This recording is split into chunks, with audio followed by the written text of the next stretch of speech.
70 ఏళ్ల పాటు దేశాన్ని అధోగతి పాలు చేసిన కాంగ్రెస్ ఇప్పుడు కూడా అభివృద్ధికి అడ్డుపడుతోందని విమర్శించారు తెలంగాణ మంత్రి కేటీ రామారావు. మహబూబ్నగర్ జిల్లా వనపర్తిలో టీఆర్ఎస్ నిర్వహించిన బహిరంగ సభలో కేటీఆర్ పాల్గొన్నారు. కాంగ్రెస్ టీడీపీ వల్ల తెలంగాణ బాగుపడదన్నారు. ఇంటి పార్టీ టీఆర్ఎస్ తోనే బంగారు తెలంగాణ సాధ్యమన్నారు మంత్రి కేటీ రామారావు.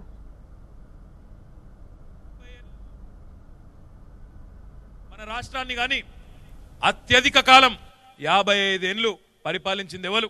ఆనాడు జవహర్లాల్ నెహ్రూ నుంచి మొదలు పెడితే ఇందిరాగాంధీ, తర్వాత రాజీవ్ గాంధీ, తర్వాత మొన్నటిదాకా సోనియా గాంధీ నేతృత్వంలోని యూపీఏ ప్రభుత్వం కాదా?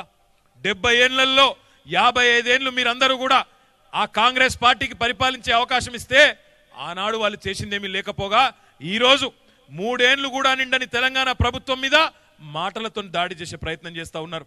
మీ అందరికి నేను చేసే విజ్ఞప్తి ఒకటే, ఎవరైతే 55 ఏళ్లు మన నాగం చేసినారో, ఎవరైతే 55 ఏళ్లు మనను పీడించినారో, ఎవరైతే ఆంధ్రకు తెలంగాణకు ఇష్టం లేని బలవంతపు పెళ్లి చేసి తెలంగాణ నోట్లో మట్టి కొట్టినారో, పాలమూరు రైతుల నోట్లో మట్టి కొట్టినారో, మళ్ళీ ఒక్కసారి వాళ్లే అడ్డం పడే ప్రయత్నం చేస్తా ఉన్నారు.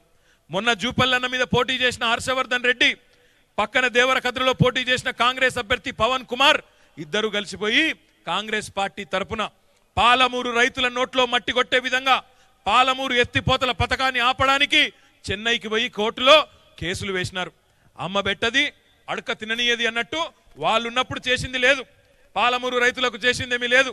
కానీ ఈరోజు మళ్ళీ తెలంగాణ ప్రభుత్వం కేసీఆర్ గారి నాయకత్వంలో శరవేగంగా ప్రాజెక్టులు పూర్తి చేసి పాలమూరు పచ్చబడాలనే ఒక ప్రయత్నం చేస్తుంటే తట్టుకోలేక, ఎక్కడ ప్రజలకు నీళ్ళు వస్తే, ఎక్కడ ఇంటింటికి నీళ్ళు వస్తే వాళ్ళ కాళ్ళ కిందికి నీళ్ళు వస్తాయనే భయంతో కాంగ్రెస్ పార్టీ ఈ రకంగా పాలమూరు రైతాంగం నోట్లో మట్టి కొట్టే ప్రయత్నం చేస్తున్న విషయాన్ని మీరు గమనించాలని నేను కోరుతా ఉన్నా. ఈరోజు ఢిల్లీలో కూర్చున్న కాంగ్రెస్ పెద్దల ఇషారాలకు ఆడే కాంగ్రెస్ నాయకులు కానీ, అమరావతిలో కూర్చున్న చంద్రబాబు ఇషారాలకు ఆడే తెలుగుదేశం నాయకులు కానీ వాళ్ళ వల్ల తెలంగాణకు న్యాయం జరగదు. కేవలం ఒకే ఒక్క పార్టీ, తెలంగాణ కోసమే పుట్టిన పార్టీ, బంగారు తెలంగాణ సాధననే లక్ష్యంగా పనిచేస్తున్న పార్టీ, గులాబీ జెండా మాత్రమే తెలంగాణకు న్యాయం చేయగలుగుతుందనే విషయాన్ని మనం గుర్తుపెట్టుకోవాలి. మన సభ్యత్వ నమోదు కార్యక్రమాన్ని బ్రహ్మాండంగా విజయవంతం చేసుకోవాలి.